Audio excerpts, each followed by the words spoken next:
The arena lights blazed like fire against the night sky, but the man sitting in the back row wasn't there for the glory. He was there because he couldn't afford to say no.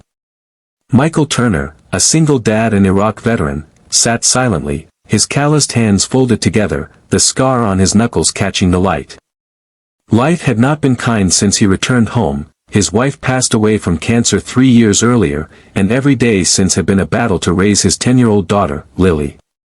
Between odd jobs, medical bills, and trying to keep food on the table, Michael felt like he was still fighting a war, only now, no one was handing out medals for survival.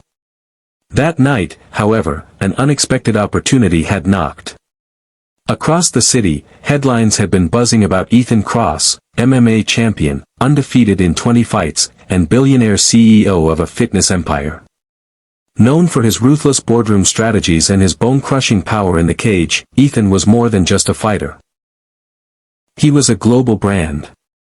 And for his upcoming charity event, the highly publicized $10 million sparring finale, Ethan made an announcement that stunned everyone. "I don't want to fight another pro. I want someone ordinary. Someone who knows what it means to fight battles life throws at them. Someone real." To Michael's shock, his name was chosen. At first, he thought it was a cruel joke. Why him? A broken veteran with bad knees and bills piling up.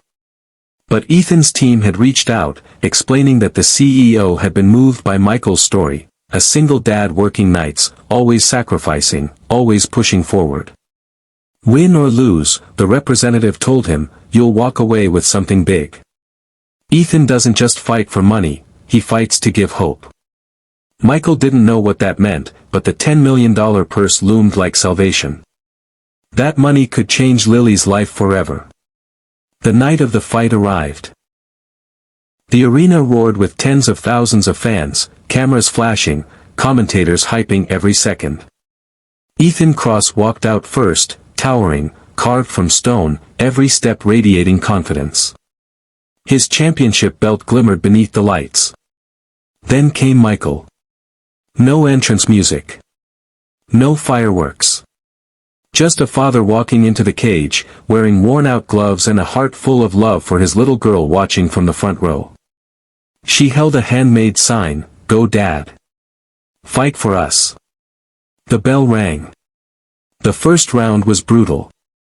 Ethan's punches came like sledgehammers, but Michael held his ground.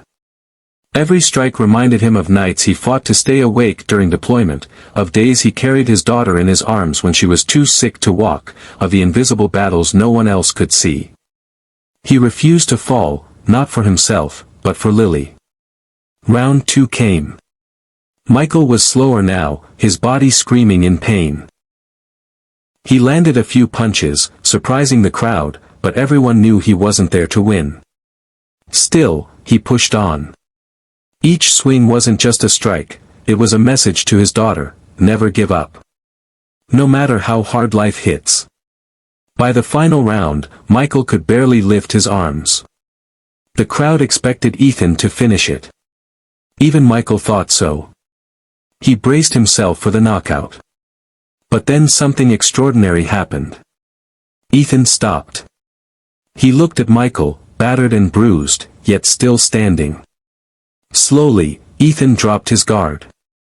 He pointed to Lily in the front row, then turned back to Michael. "Finish it," Ethan whispered. Confused, Michael hesitated. The crowd gasped as Ethan took a knee in the middle of the cage. "Hit me," he said. "End it." Michael shook his head, disbelief written all over his face. But Ethan insisted. With the entire world watching, Michael threw one last exhausted punch that barely tapped Ethan's shoulder. And just like that, the referee waved it off. The arena exploded in shock. Michael Turner, the single dad, the forgotten veteran, was declared the winner of a $10 million fight. The cameras rushed in, reporters shouting questions, fans on their feet. But the moment that mattered was when Lily ran into her father's arms, tears streaming down her face.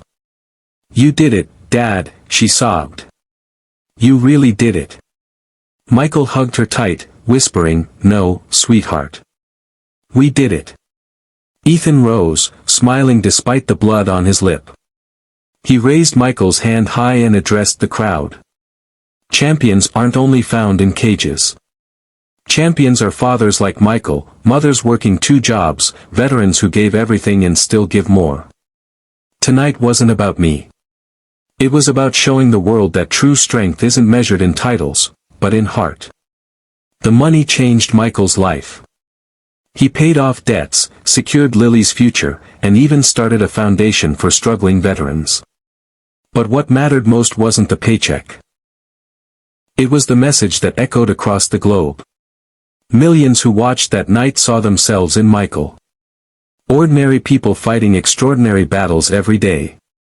And for once, the world celebrated them. Years later, when people asked Michael what he remembered most about that night, he never mentioned the money. He never talked about the fame. He always said the same thing. It wasn't the punch I threw that mattered. It was the moment someone reminded me that even broken men can stand tall, and in doing so, lift others with them. And Lily, now grown, often repeated her father's lesson to anyone who'd listen. Strength isn't about how hard you can hit, it's about how much love you can carry. Final message.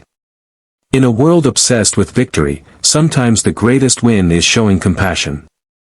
Ethan gave Michael more than money, he gave him dignity, hope, and a chance to be seen. And in return, Michael gave the world a story that reminded everyone. Even the smallest acts of kindness can knock out despair.